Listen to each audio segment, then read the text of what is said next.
Alors, c'était la semaine de tous les records pour le CAC 40 et quoi de mieux pour la finir qu'un nouveau sommet. L'indice finit la journée sur une progression de 0,51% à 7577 points, tout pile, et 3,8 milliards d'euros échangés sur la semaine. Il aura progressé de 0,76%. Outre-Atlantique, la tendance est un petit peu moins porteuse avec un Dow Jones et un Nasdaq qui se replient à 17h45, moins 0,14% pour le premier, moins 0,1% pour le second.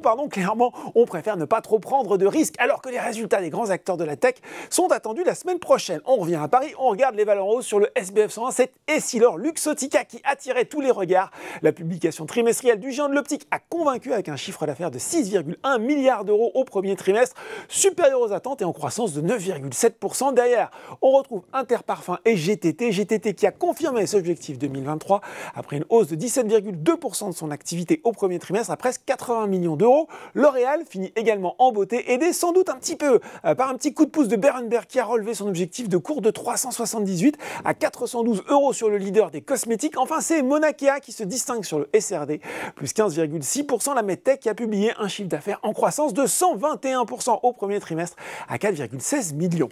On regarde maintenant les valeurs en baisse. C'est une sévère correction pour Ipsos. Le groupe d'études par enquête a surpris en publiant cette fois-ci un chiffre d'affaires en repli organique de 2,8% au premier trimestre à 532 millions, pénalisé par des effets de base défavorables ainsi que par la prudence des clients pour ce début d'année en raison des incertitudes économiques mondiales, a indiqué le groupe qui a néanmoins confirmé ses objectifs pour l'ensemble de l'exercice.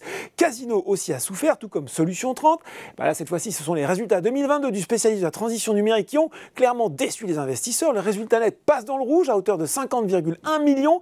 La marge opérationnelle recule de 9,4 à 5,2%. Pourtant, pour 2023, Solution 30 dit anticiper une croissance à deux chiffres lui permettant de franchir le cap du milliard d'euros de chiffre d'affaires.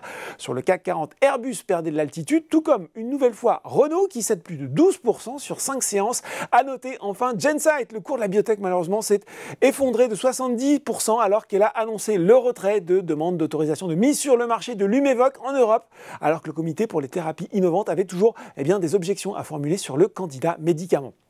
Voilà, c'est tout pour ce soir. En attendant, n'oubliez pas, tout le reste de l'actu éco et finance est sur Boursorama. Un très bon week-end.